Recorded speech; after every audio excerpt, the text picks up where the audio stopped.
Mesdames, Mademoiselles et Messieurs, bienvenue sur le journal de ce jour. Le président de la Commission des Affaires étrangères de la Chambre des représentants, M. Yousuf Al-Agouri, a reçu une lettre de remerciement de l'ambassadeur indien Olebi Penitroy Kandal, remerciant les efforts déployés par la Commission des Affaires étrangères en coopération avec les autorités compétentes pour libérer un groupe de travailleurs indiens qui ont été enlevés de la région de Shwerif. Le président de la Commission des Affaires étrangères a affirmé que la Chambre des représentants tenait à renforcer les relations avec la République amie de l'Inde dans divers domaines.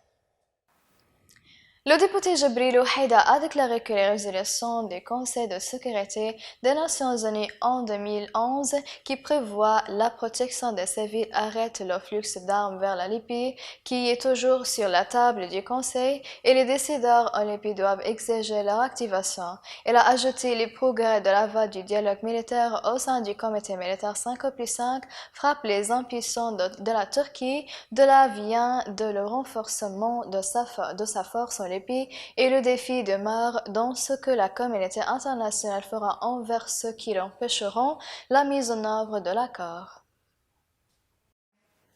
Les forces armées ont mené une opération spécifique de la région de Berid, quartier de Tragin et quartier de Shareb dans le sud-ouest visant l'un des repères de l'organisation terroriste Al-Qaïda au Maghreb islamique. Le porte-parole du commandement général des forces armées, le général de division Ahmed Al-Masmari, a déclaré dans un communiqué que les brigades d'opération spéciale du général de division Tariq Ben Ziyad et la 116e brigade d'infanterie 7 terroristes de nationalités différentes ont été arrêtés en plus de terroristes de Hassan el-Washi rentrés au Mali et la semaine dernière. Le général de division Masmari a confirmé que cette opération s'inscrit dans le cadre des opérations de sécurité qui visent à traquer les cellules terroristes Takfiri et les éliminer, à faire appliquer la loi et à confirmer le prestige de l'État.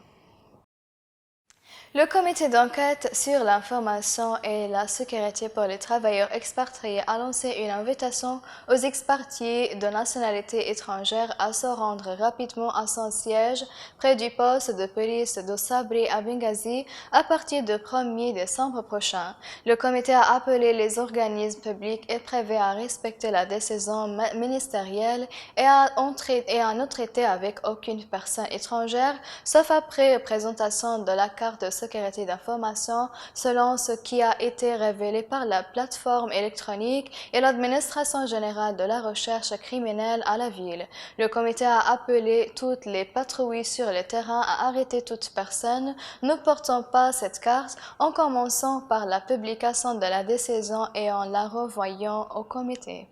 Mesdames et messieurs, la fin des résumés. Merci de m'avoir attiré votre attention et au revoir.